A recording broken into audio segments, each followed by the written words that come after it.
Well, it was supposed to be a fireworks show, and in the end, there was one cherry bomb. The AOPA Board of Trustees fired Darren Pleasance in February, and the members were incensed. So AOPA scheduled its annual meeting in a large hangar, expecting to hear from a lot of members.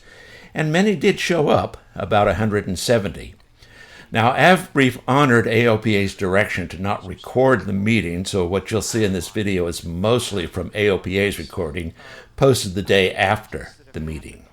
Now, the new chairman promised a new AOPA. I've been a member for about 21 years. I've been a trustee for 11 years and the chairman for about 8 weeks.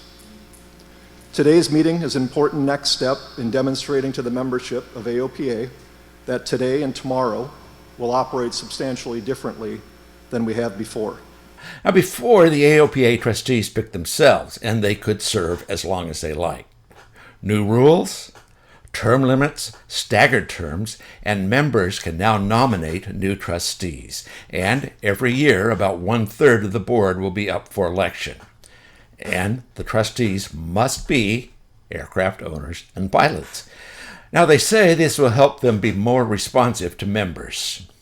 My commitment to you is I value transparency. We won't always agree, but we'll know where each other stands, and I value optimism. I believe that this group gathered here today in Frederick because you care about GA and the need for a strong and vibrant AOPA. Now, most of the members speaking seem to welcome the changes. It's beyond my expectations that you guys have done what you've done. So I thank you for that, and I think it's great first steps, and I hope that we can continue doing that. So thank you for that. But not everyone was pleased. This is a truly impressive board. I'm impressed because you've never missed an opportunity to miss an opportunity. 9 out of 11 same trustees as before. It's hard to see that that's going to change much. I have had a chance to talk to several of the trustees here. They all assure me that they are getting the message, but we've heard that before, and I've been unconvinced. And the board has been less than truthful with us in these last 4 months, and so they haven't earned my trust. In fact, they've destroyed my trust in them. So I need to see demonstrable actions, not words. AOPA was also upfront about some of the challenges facing the organization, declining membership, for example. We have challenges. Katie talked about it a little bit. Jill talked about it a little bit. When you look at the declining membership numbers, we have an issue. We have an aging pilot population in terms of membership,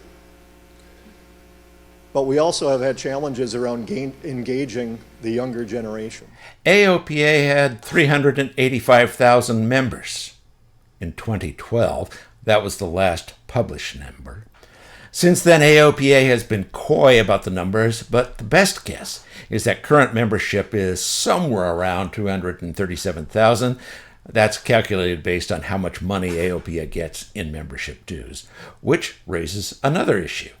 AOPA's total income covers about 90% of expenses. That means they're pulling more than $4 million a year from reserves. Thankfully, the reserves are healthy, nearly $144 million in the kitty. But the AOPA trustees say they are making changes to attract more members. We must modernize our operations. AOPA has real structural advantages in terms of the programs we operate, but our tactics need to catch up, from digital transformation and marketing to advocacy tools. Our external environment is changing very rapidly, and it has been changing very rapidly for the last 10 years. We need to enhance the way we show up, the way we go to market, and the way we show up for our members, and we recognize that. Is it enough? Well, I think Luke Whippler, as a new chair of the board, is the right pick. I've known Luke for a really long time. I think the world of him. I think he handled this with the transparency and the go-forward thinking and governance that was needed. And I think he's the right guy to help lead the board in that direction. So I thought it was a great meeting, to tell you the truth. For AvBrief, I'm Warren Morningstar.